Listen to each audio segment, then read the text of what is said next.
This encounter has literally changed the trajectory of my career. We're doing an event at Citibank in 2017, and I came out just hanging out in the lobby. Met this guy who was telling me about his startup that he's building.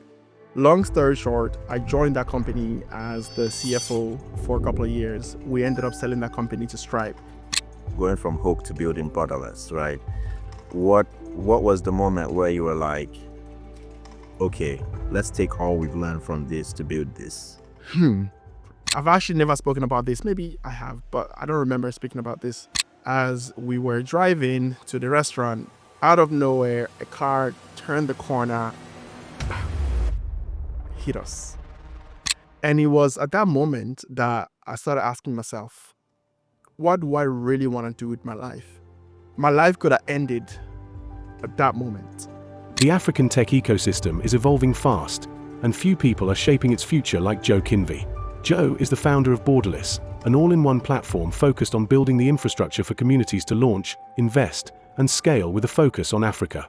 He is also the co-founder of HOAQ Venture Capital, a 600-member angel investing platform with portfolio companies like Lemfi, Steers Business, Chow Deck, Bamboo, and Kipper. Well, first of all, thank you very much for, joining here for Noble Conversations. I think, it's been a long time coming, and I have been waiting to talk to you just because of the impact that you're making, especially when it comes to African diaspora investment. Started out with HOAQ, and then, started before that with APNI, right?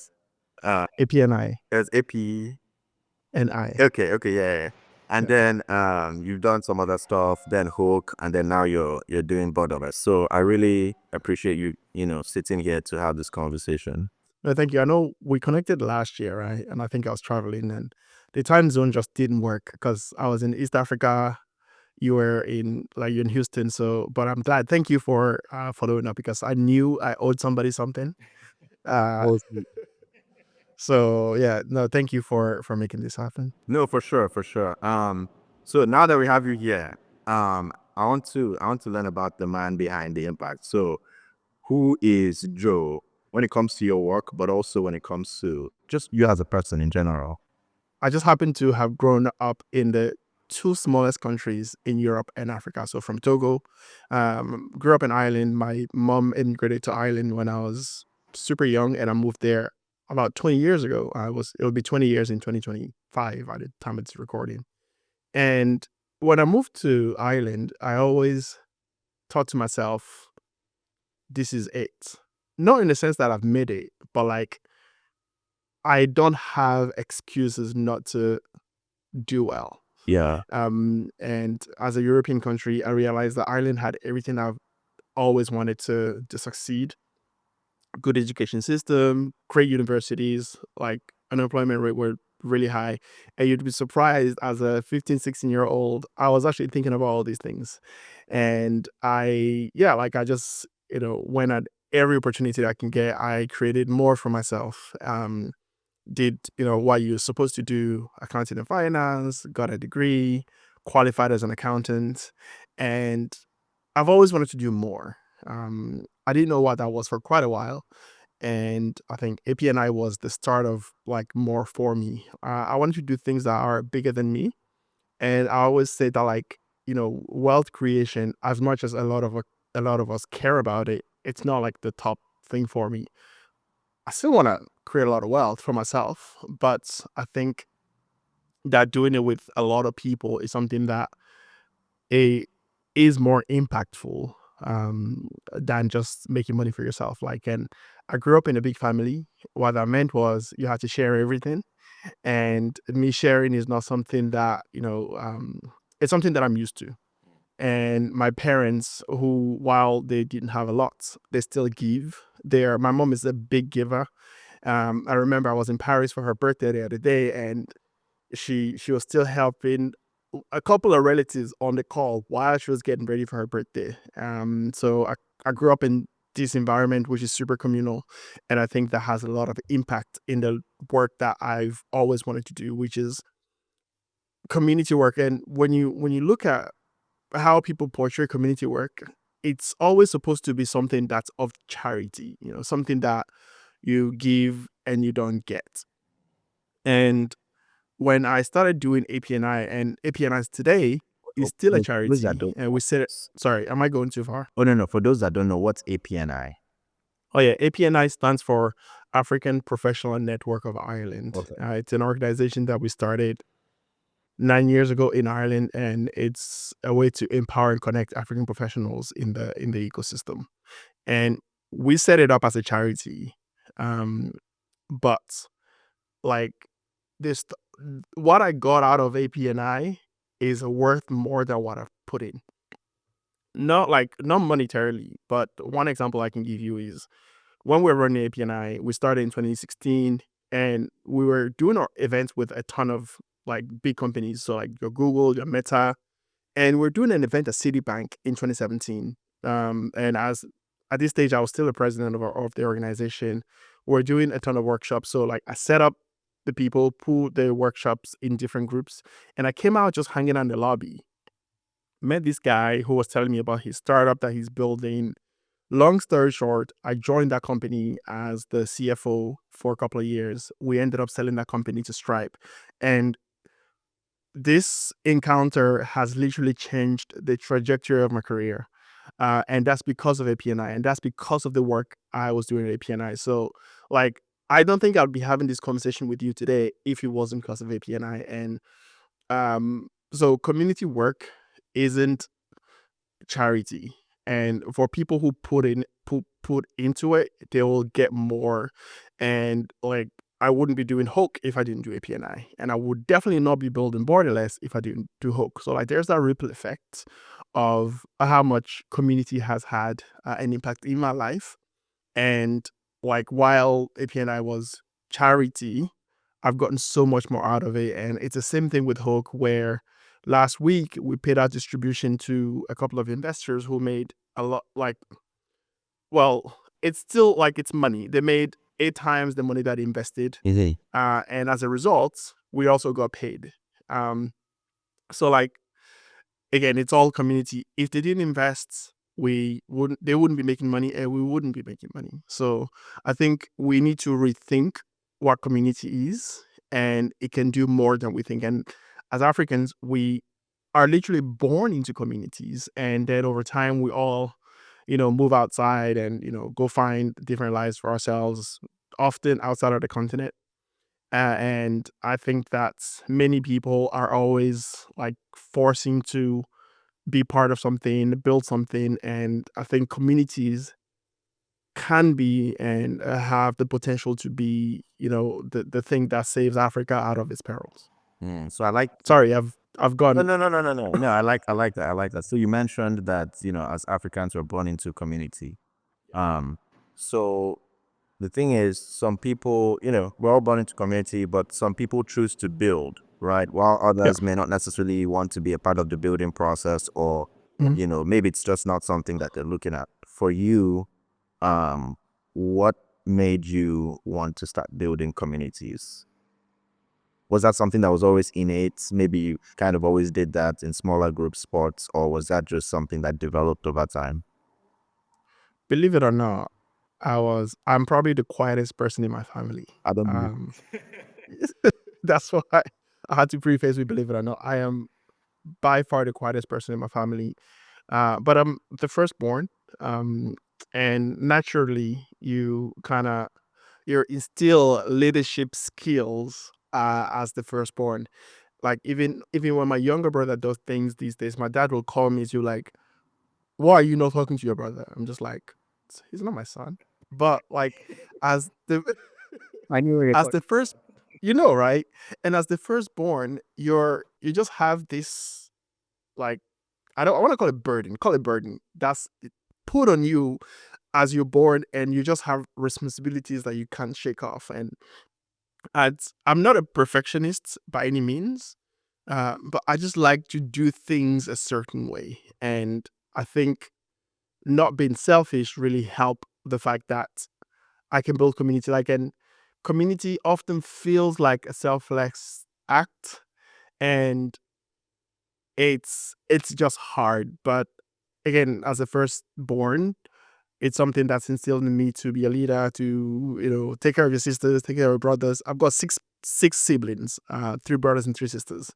So as you can imagine, I've always had to lead in some shape or form, and somehow I enjoy it. I'm still here, so No, that's good. That's good. So yeah, I'm also the firstborn, oldest, but yeah. I get you. I get you. There's three of us, three boys. Okay. Um, Do your parents call you when your siblings do something like wrong? I call, like, have you checked on his grades? Have you checked? Yeah, like Why did? why me? Yeah. So But I think it's I something mean, to get used to over time. It's just okay. Yeah. and I think it's also like a trust thing. Mm-hmm. Like your parents would not be delegating these responsibilities over to you if they didn't trust that you'll do the right thing for your siblings. And like I can proudly say that like my brother, like amazing, the one that comes right after me, he's doing really well. Like so I've got 3 brothers. The 2 of them, well, one is working, one is just started university, and the other one is finishing school. And one thing I saw is like I took care of my brother, and so my first one is Steven. Steven is taking care of Joshua, and Joshua is taking care of Caleb. I'm like, ah, you know what? I've done well. Delegate. Listen, I think I've delegated really well, and it's so good that like we all have these connected relationships, and I'm grateful that our parents instilled these leadership skills in us, and we are in a position to pass it over to our brothers. Yeah, no, definitely, definitely. And then, much like you, I also moved here when I was, I think, 16. Oh wow. Yes, I moved to the US when I was 16. Very similar story, interested in, the opportunities here, education, work, all of that. Yeah. And one thing you mentioned that I'm also interested in is you said you sold a company to Stripe, and that was the beginning of like your, HOAQ journey. So how did you go from, okay, I've proven success in this area to I want to build for Africa? Um, so again, I'm gonna mention my parents quite a lot throughout this conversation. My parents have always, my mom especially, has always believed in me. She always said, he's a very bright child. This son of mine, he's a very clever child, and uh, you have to show that you're bright. And over time, I worked very hard to prove that my mom is right, that I'm actually a very bright child. I don't think I was born bright, but I worked very hard to prove what my mom has always said about me. And Why do you say you don't think you were born bright? I don't know, like I've met a lot of bright people who don't want to put in the work, and I don't think being bright is enough. And we live in a world where like hard work is handsomely rewarded. And for people who haven't been rewarded for hard work, you don't know what that is like. And I feel like the work that you know, the Stripe acquisition of the company that I worked at was more like a nail in the coffin. Like I've worked really hard to transition from banking. So I worked in audit. I worked in internal audit at a bank, and I worked with great people, but I didn't really find the work fulfilling. And I really wanted to move into tech, and I spent like very long days, a lot of weekends just going through that transition. And even when I got to the company called Touch Tech Payments, we worked really hard, and not just me, like the founders, we grinded it out.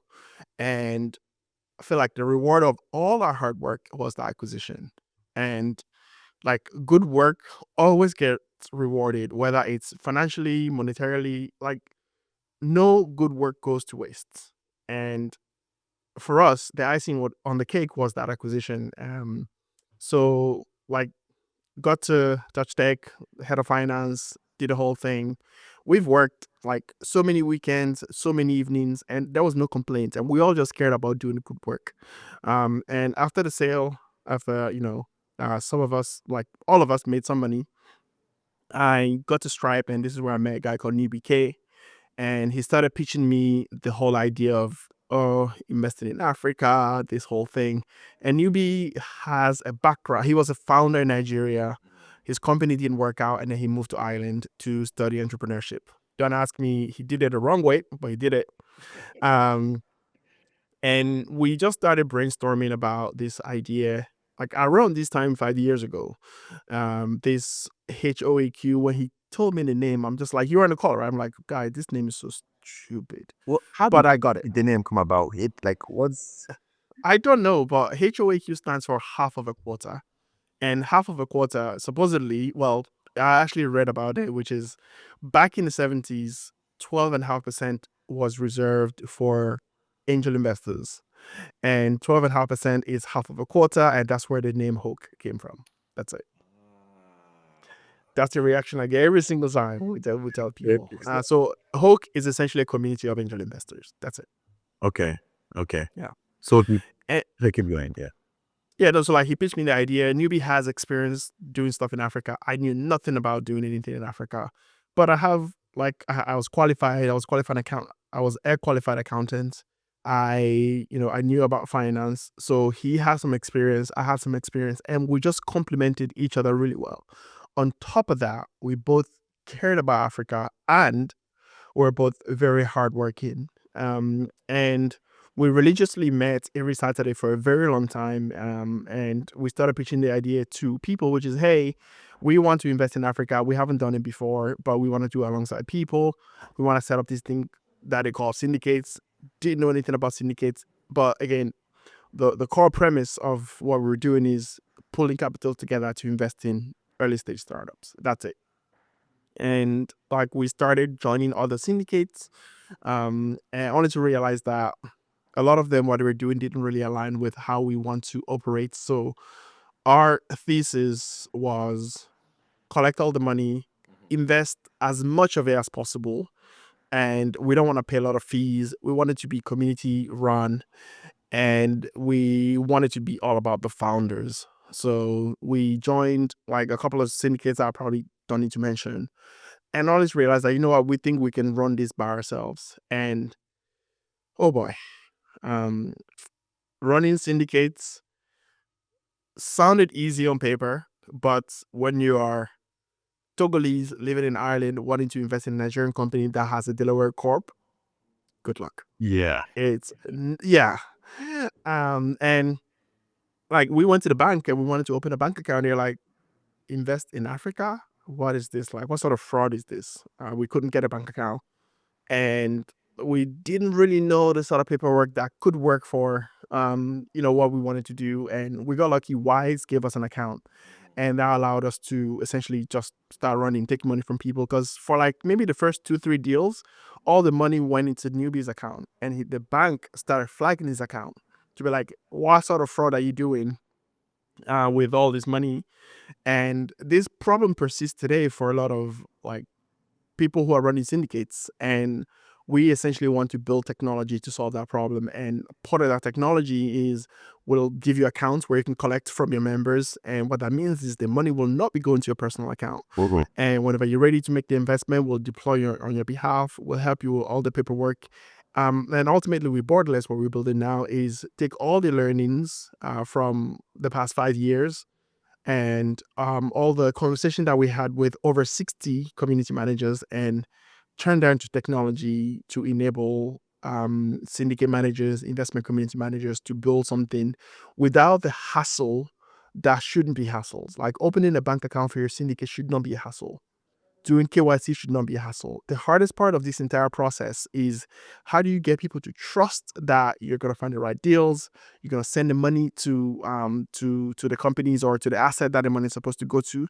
And we don't think that syndicate managers, investment community managers, just because they're not from the UK, invest in UK companies with UK investors, they should invest. Like I think everybody should have an opportunity to invest in what they believe in, and Borderless will enable that for the African diaspora.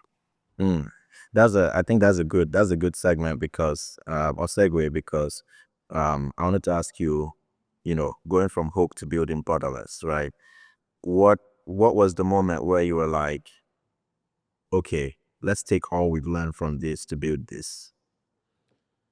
Because you've been working on this for what, 12 months, about approximately, or 2 years? 2 years. 2 years. 2 years. Yeah. So August 2022, I came to London. Went to Carnival. You been to Carnival? No, I haven't, but I know what it's like. Yeah. Great vibes. I went with my friend Patricia. We had a good time, and we had two friends who came to pick us up. So the two of us were drinking, and two of our friends who, of course, were not drinking drove to come and pick us up. And as we were driving to the restaurant, stopped at a traffic light. I've actually never spoken about this. Maybe I have, but I don't remember speaking about this. Came to the traffic light. Out of nowhere, a car turned the corner, hit us. And our car traveled about 100 meters. All four of us were shaking. And as I was struggling Injuries to get out of the... Hmm? any injuries? Well, no, nothing that is because good news, we all had our seatbelts on. Okay. So we were all quite shaken, waiting for the ambulance to come and take us to the hospital. All of us were discharged the same evening, which is good news. But when I came back, so at this time I was staying with my mom in Paris, and I was planning to move to London. So I came to London. The plan was go to Carnival, go get my national NI, which is my the document I need to work here. And as an Irish citizen, I didn't need any visas or anything, so it was quite an easy thing. Except my move to London was delayed a couple of months because I was off work for about a month, and I was just staying at home with my mom, getting the treatments I needed over this because of this car accident. And it was at that moment that I started asking myself, what do I really want to do with my life? And my life could have ended at that moment. All our lives, there were four of us in the car. And I'm like, what do I really, really, really care about? I care about HOAQ. I care about HOAQ a lot. I care about Africa a lot. And there are so many problems that have been around before you and I were born. And these problems somehow persists today. And we have the biggest organizations that are actively trying to solve this African problem that is still not solved. And the vision, as I actually had nothing to do for a month. And I started thinking all these things that I care about, how can I turn into something that's much bigger than me? And that's where the idea of Borderless came about. Back then, it wasn't called Borderless, it was called Platform. And we want to essentially solve the Rails issue or the problems that we had for HOAQ with technology, but also with that same technology, we can enable other syndicates that have the same problem as us to run more efficiently. And because we really cared about funneling as much capital to Africa, we can now do that at scale. And having worked at companies like Paystack and Stripe, we've seen the impact of technology at a world scale. And yeah, that's where the idea came. I went to Dublin. A newbie was living in Dublin back then. I went to Dublin in November 2022, and I'm like, grand vision. And I pitched him. I'm like, I love this. I believe in this so much. And I had a ton of stuff written. And I told him I was going to quit my job. He's like, are you sure? I'm like, yeah, I'm going to quit my job. And yeah, I quit my job in March 2023 to do this full time. So basically, Borderless is the infrastructure that allows communities, right, to launch and scale, but also invest in Africa. Yes. Oh. Starting with Africa. But then again, when 2 or 3 of us want to invest in the UK, in the future, we want to enable Borderless to do that. And the name Borderless came from so back then we called it Platform, and I kept pitching Platform as a borderless platform. Okay. And I keep using this borderless. You know what, let's go get it. So before even I pitched it to newbie, I was like, I think we should change the name, because I keep using borderless. And they're like, what do you want to change it to? I say Borderless. It's like, do you have the domain? Yes, of course I have the domain. Well, I don't have borderless.com, but I have on borderless.com. And the idea is communities can come and build on Borderless. And Through that, we want to enable discovery, so anybody can log on to Borderless and discover communities that will serve as, a way for community managers to acquire new customers, and we can do so much more. And if you ask my girlfriend, it's all I talk about. I believe it. I believe in it so much, and I believe that while individually we might not be able to achieve great things, collectively we can do so much together. Let me run you through the numbers. The GDP of the average, the GDP per capita, the highest GDP per capita for an African country, I think it's like 23,000. I think that is it Mauritius? It's one of the isles. Seychelles. Seychelles has the highest GDP per capita of Africa. When you take the African diaspora and essentially you look at the countries that they go to, they go to France, they go to the US, they go to Canada, they go to the UK, and then they go to Germany. Those are the top 5 countries that Africans tend to immigrate to. When you take the GDP of those countries, it's much, much higher. And what I did was I took it and then I got I did an average divided by 5 to essentially see, okay, can we use this as a proxy for the GDP per capita for the African diaspora? And the reason why we can do that is because these days, these countries will not welcome you unless you can earn a bare minimum, which is usually higher than the minimum wage in these countries. The UK has it, Germany has it. And using this data, realized that the GDP per capita of the African diaspora is above $25,000. And what that means is if the African diaspora was a country in Africa, it would be the country with the highest GDP per capita. And when you look at the number, the active African diaspora, the number of those is 41 million people. So when you look at my pitch deck, as I'm fundraising now, is if just each one of those people can invest $1,000 a year, we can now invest $41 billion in Africa every year. And over a period of 10 years, we can now finally close the funding gap, which is 402 billion. That's what the supposed funding gap that exists in Africa. Because last year, was it about 4 billion in VC? Yes. Okay. Yeah, 4 billion. That's nothing. Yeah. That's nothing. And that's across the continent. It's not even just... Yes. And when you look at Ireland gets more funding. Ireland is a country of 5 million people.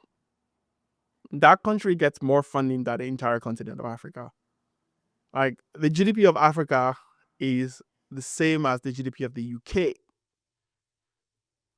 We are so far behind when you look at the numbers, and we need to take drastic measures because what has been tried and tested has failed. And that's why I'm so passionate about Borderless. And when I was watching your interview with HA, I think 3 years ago, I'm like, this guy's crazy. HA is not crazy. HA is not crazy. So for anybody watching this, HA is the founder of a company called Afropolitan, and he's on a mission to build the first online country. And he's not crazy. We need drastic measures to solve the problems of Africa because the current solutions are just not working. And we can start with funding. And the African diaspora can actually play its role in solving this problem. And I just give you the numbers. It's we can solve this in 10 years.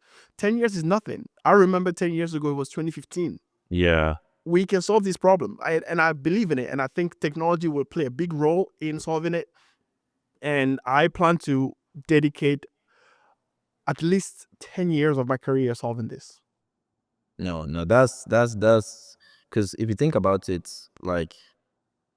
you mentioned that, the 4 billion, right?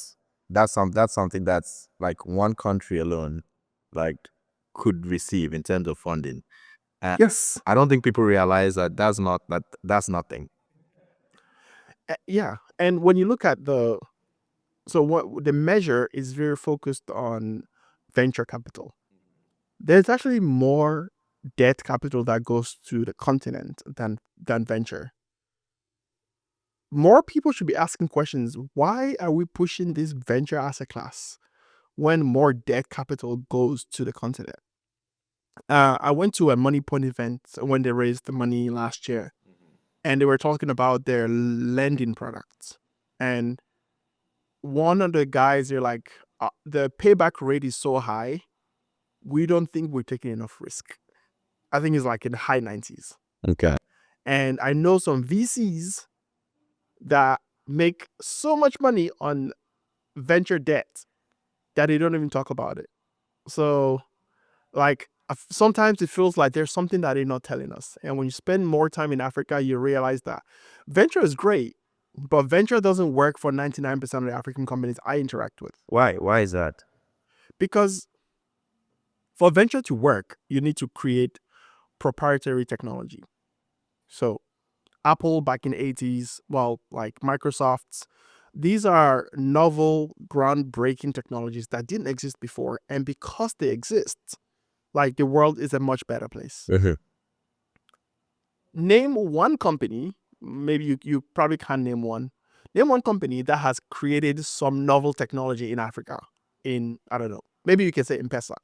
But M-Pesa is like privatized. I don't think Safaricom received any VC money. We haven't created any novel technology, and the VC is supposed to fund these, groundbreaking tech. So OpenAI was the most recent one that has literally transformed how we think about AI. And when you go to Twitter now, the AI wars and DeepSeek and all these things are ongoing. Like, OpenAI literally opened a brand new category that did not exist 5 years ago. Africa doesn't have any of these tech. And what that means is, what we have is a lot of tech-enabled startups that still need venture, but they don't need as much venture as OpenAI raised, what is it, $6 billion last year? Yeah. That's more than the entire continent. It's like 2x how much Africa received last year. That's one company. Name a company in Africa that can actually consume that much capital. There aren't any, especially like companies that can consume VC capital. But when you look around across most African economies, a lot of the people are like SMEs, MSMEs, and everybody's hustling. And the hustle is literally they buy something, they sell it, they make some money on it. The majority of the continent is still trading, and it's like very, very basic trading. And debt capital is great for this because you need money to buy the thing, sell it, you make some money back, you pay the person who gives you the money. And while people like me, Borderless is not a groundbreaking technology. Yes, we're writing code, but a lot of the work it's tech enabled. Like, you can run a syndicate without tech. And we just proved that in last year when we launched Diaspora House. Diaspora House is not using any technology, and you can just connect things. But when you want to run 100, 1,000 communities at once, and you want them to talk to each other, then Borderless will finally become useful. And we're actually getting ahead of that to build it now. And Borderless would be great to scale the future of syndicates and communities. It's not the product. And I think we've been conflating product and technology for a long time. And once we start decoupling that, we'll realize that, VC is not where we should be focusing all our effort. It's needed. Like, Paystack needed VC to get to where it needed to go. Some companies still need VC. I am raising VC capital. But it'll get to a stage where we should be making enough money that VC will not be necessary. But will we create an OpenAI? Definitely not. And the sooner we realize this, I think the continent will finally be on the right trajectory. Let's talk about AI. So, Do we have to? So, we saw the news with DeepSeek and how they're able to, basically use less than, I believe, 10 million, which is, compared to OpenAI 100 million. It's supposed to be fake news, but Oh, it's supposed to be fake news. supposed to be. Oh, okay, okay. Yeah. Well, however much they used, right? But basically, the speed, the quality, assuming they use less money, meaning it's more capital efficient. First of all, like, does this have any impact on like Borderless in the sense that is AI something that Borderless is looking at? And, what does this mean for Africa first? And then what does it mean for Borderless? I think I had a conversation with Ian at Aboeji Yeah. last week, and I think African startups. So two great things that has happened to us. The first one is is the internet, and the second was the AI. With the internet, like I can now sitting in London, hire the best of talent in Africa. The second one is with AI, we can do more with less. Any company that's not leveraging AI is going to fall behind unless you're literally building bricks. But AI is not, again, the product. AI should be leveraged as an enabler. And I think more and more people will be using AI, especially in places like Africa, to build $1 million businesses. Like real, fully functioning businesses without a need to hire 50 people.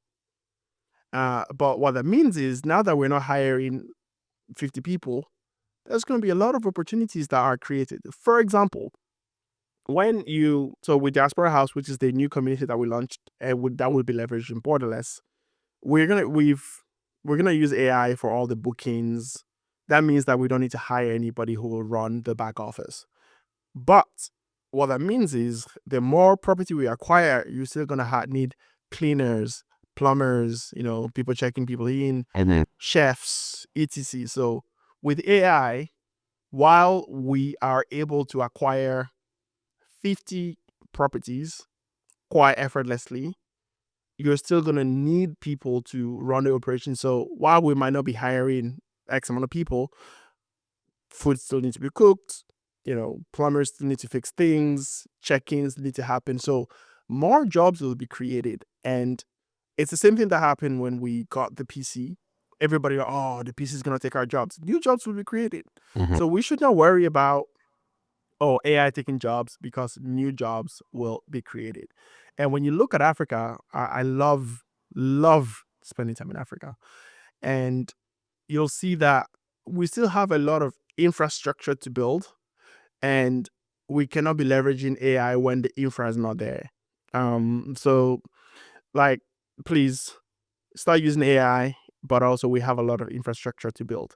And this is why I describe Borderless as the infrastructure for the African diaspora, or the asset manager for the diaspora, because like Borderless should exist. It should exist. Even if it's not me building it, this thing should exist. And I just, selfishly think I'm probably the best person to build it. So, I mean, you probably are, but yeah. So there was something you mentioned in one of your newsletters. I think it's recent, actually. You said that African startups at the seed stage tend to die because of that stage is where you need a mixture of arts, which is the storytelling side, but also traction, and they tend to struggle with one of the two, right? So meaning that they're not able to get to Series A or raise Series A because they've not been able to prove that. And even if they succeed at that stage, currency devaluation and all those things makes it difficult for them to even be investable. So considering that, Borderless is raising, I believe, seed right now, right? Pre-seed. Pre-seed. Okay. Yeah. So how are you thinking about that problem, and how do you plan to approach it with Borderless? I am cautiously optimistic as a founder. And yeah, if you're watching this video, hopefully my fundraise is close by then. But as of right now, I'm still fundraising. I'm raising capital essentially to get a product out and hire talent so that we can do that quicker. I am thinking about this from, again, like being cautiously optimistic. But the sooner I can, I will be cash flow positive. cash flow positivity means that I am making more every month than I'm spending. If you can just do that without even doing your books, I recommend people doing their books, your company will stay alive for the longest possible. That's what we call default alive. So even if you don't raise any more money, and raising money should not be the first way to run your business, you should be making more money than you're spending. Those are like economics 101. If you can do that, then your business will stay alive. And my goal, as soon as I can, is to be default alive and not have to run out of money and having to be at the mercy of investors and all that kind of stuff. And I will probably raise more money again for scale, but like it's actually easier to raise money when you have money, because investors, they are, evaluating risks, and they rather give money to companies that has a lot of it. That's why OpenAI can raise 6 billion. True. And the more money my company can make even without technology, like I will push there. Staying alive is the most important thing for any company. So if you're an African company or an African building outside of Africa, please just figure out how to make more money than you're spending. It's like basic commerce, basic economics. And yeah, like I think every business founder needs to like think 12 months, 24 months, 5 years down the line. But really and truly, when you're in it, it's so hard to think that far, right? And I think we need to rethink what funding looks like for companies like Borderless, people who are building in Africa. And founders need to always put their best foot forward, and just realize that, hey, you just have to, I'm going to use the word, thug it out. But like the article is not finished, I think. There's so much that can go into it, and I'm really trying to write, around 1,000 words. Most of my articles are around that. This one is I think 1,200. And there's just so much that I see on a daily basis. Like I want to write about the people that I interviewed today. Bro, like the talent, chef kiss.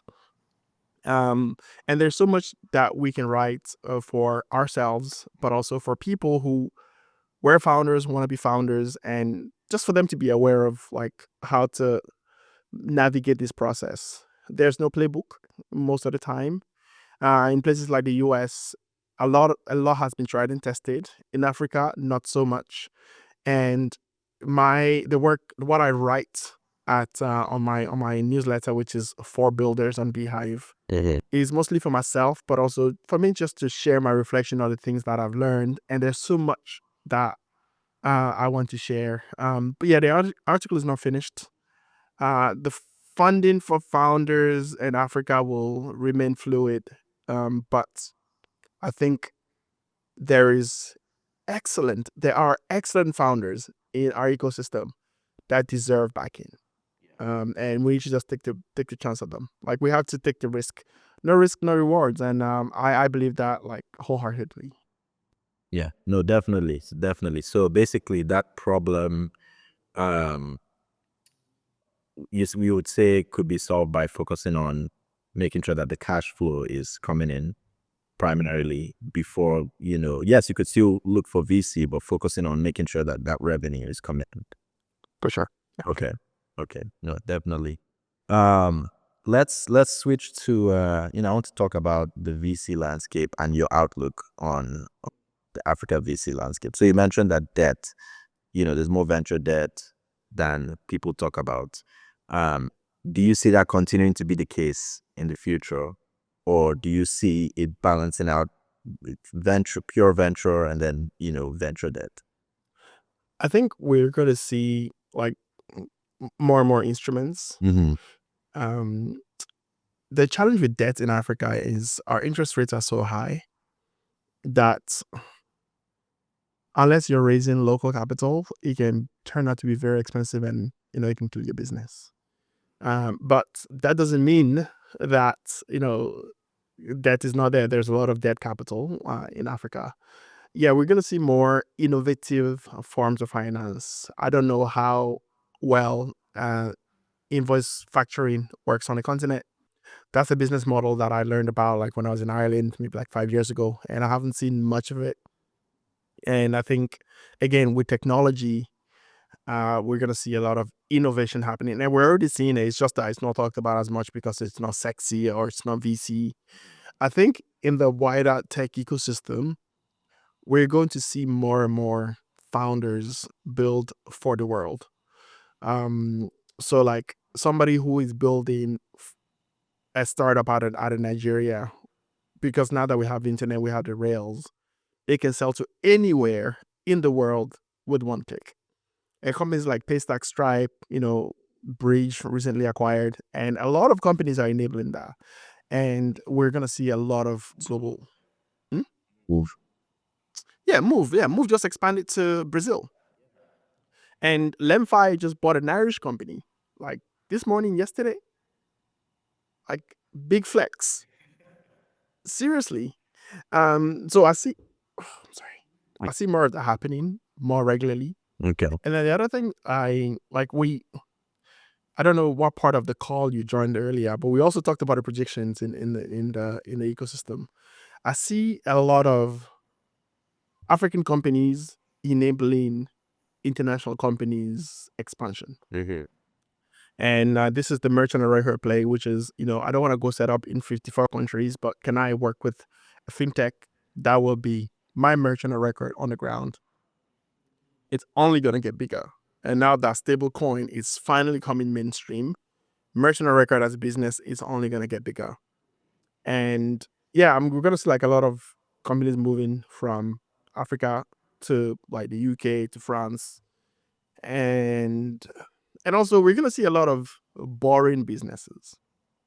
And I think one of the questions that you sent me is like, which company do I like? And it's that called front. We'll get there. But yeah, we're gonna see a lot of boring businesses that just work. Like there's something sexy about businesses that you don't even know exists, but they run smooth like butter.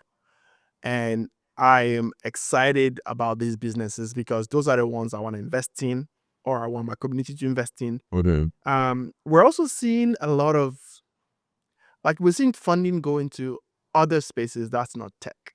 For example, at the time of this recording, we're exploring an investment in a basketball company in Africa. And that's yeah. Did I mention that? No, you haven't mentioned it yet. But tell us more. So, the NBA, they have a franchise called NBA Africa, which raised money, I think it was last year, the year before, at a $1 billion valuation. And the aim is to essentially expand NBA across Africa. And there's a lot of companies that were part of what you call Basketball Africa League, or BAL. And this company that we're looking at, they just go into the BAL, and they will be one of the companies as part of this franchise. What that means is, just the way VCs invest in basketball companies in the US, you're going to see a lot of capital go into this space in Africa. We're looking at a company in Kenya. And I'm like, what that means is sports is going to receive a lot of investment. Entertainment is going to get a lot of investment. Media is going to get a lot of investment. And guess who are the curators of culture? Black people. We are the curator of culture. And it's not talked about enough. Like, go to Spotify Top 100. You'll see that the people who are making moves, most of them are Africa. A lot of them are from Nigeria, South Africa, across the entire continent. We are so talented, and it's only time that it's now time that we fund our talent. Is it basketball? Is it music? What is it that we need to be funding? Because when we fund them, that money stays on the continent. Right. But when we keep taking external capital, when people make money, they take the money back out.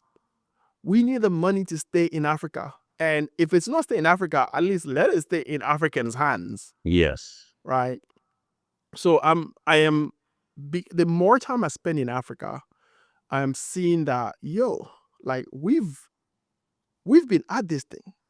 Like, but we're not capitalizing on being the curator of culture, and it's time, and we can't capitalize unless we're backing it and backing financially. So like for me, everything goes back to investments. The more you invest on the continent, the more talents will be nurtured, and when these talents are nurtured, they become bigger, and they pay you back, and we'll make some money.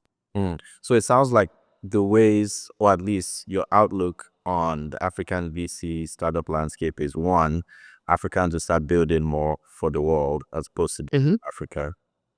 Two, seems like we'll still see venture debt, playing a role. Three, we'll see more like boring businesses, more smooth running businesses as opposed to like unicorns and stuff. And four, we'll see more investment in spaces that are not tech, like entertainment, media, sports, like you mentioned, right? Yeah. Okay. That's Yeah. it. Okay. Yeah. No, that's good. That's good. That's good. So we're going to move to my favorite segment, which is the rapid fire segment. So Okay. basically, I will ask you a question and you just answer as quickly as possible. And then One sentence, I guess. yeah, one sentence, boom, boom, boom. Okay. One startup in Africa you think more people should be paying attention to? Clever. What does Clever do? Sorry. Clever allows people to it's a fintech founded by a lady called Tolu. She used to be at Stripe, also a HOAQ investor. And Clever allows people to get USD bank accounts. And it sounds basic, but it works. Like, I pay all my employees through Clever. It works. And Tolu is amazing. Tolu, if you're watching this, big fan. Yeah. That's And she's not my portfolio company, by the way. So okay. Yeah. Okay. And then what's a mistake you see too many founders making? not raising enough money, although it slightly contradicts parts of my writing, but like, get the money first, worry about the rest later. Like, money solves so many problems. Now, not all problems. But yeah, people are not raising enough money. Yeah. Okay. Very good. And then if you had 10 seconds to pitch why Africa is the best place to build right now, what would you say? We're the curator of culture. Come and back it. Nice. And then, okay, this might actually be similar to the first question, but what's the best fintech innovation we've seen in Africa so far? Come on, you know the answer. It's M-Pesa. Yeah. Have you used M-Pesa? I haven't used it. Bro, M-Pesa just works, man. That's why you don't hear anybody flexing fintech in Kenya or in East Africa. This thing works. And like, it's everywhere. It's on your phone. It's on your brick phone. It works. Like, M-Pesa is such a flex. Shout out to the Kenyans, my people. Nice. And person. Yeah. Okay. And then, what's something you wished people knew about you that they don't know? I'm more of an introvert than you think. And I like silence. My girlfriend was traveling in December, and I had a house to myself for 2 weeks. I enjoyed it so much. I had so much fun. I feel you. Okay. And then, where can, our audience find you and engage in or with what you're building, specifically Borderless? Yeah, well, Borderless, you can go to www.onborderless.com, all one word. I'm Joe Kinvi, literally on all my socials, at least the public ones. Yes, Joe Kinvi on Twitter. I am super active on LinkedIn, so please do follow me. And I write on Beehive. It's for builders, forbuilders.beehive.com. And yeah, I live in London. I never say no to coffee. Yeah, we can go for coffee. I like talking about Africa, as you can tell, and I like being in Africa, and I like building for Africa. And yeah, like, Africa to the world, straight up. Awesome. We love that. Joe, thank you so much for joining us. I think the past hour and maybe 5-10 minutes have been Oh wow. amazing. So I really appreciate it. Yeah, I mean, any opportunity to talk about Africa and Borderless, you'll always find me. So, well, thank you for your time, and I'm glad we finally made this in this very nice and cozy and comfortable studio that you booked for me. Yeah, no, I really like this. I want to see more of this, and please, let's stay in touch. For sure. For sure. We'll do. We'll do. Guys, come here. Let's talk. Let's talk. Let's talk. If you've made it this far, you know that that was not just another podcast episode. That was a masterclass on the state of the African venture capital and startup landscape, but also an outlook into its future. Joe Kinvi dropped so many gems, and I'm still trying to process it myself. Let's break it down. There are 4 main things I took away from my conversation with Joe. 1, more African startups will build to solve solutions for the world and not just Africa. 2, more African startups will take venture debt as opposed to traditional venture capital funding. 3, we're going to see more boring but smooth, profitable, successful businesses as opposed to unicorns. 4, the African diaspora can help close the funding gap when it comes to venture capital in Africa. Now, Joe is tackling this by building the infrastructure to allow communities to launch, invest, and scale in Africa through his company, Borderless. Now, this is what Noble Conversations is about, sparking dialogue around topics like this, but also mobilizing for action. So, Joe is raising a pre-seed fund for his startup, Borderless. And if you're interested in learning more about what he's doing and what he's up to, feel free to reach out to me, or you could reach out to him on his socials. Joe Kinvi on LinkedIn, believe same thing on Instagram,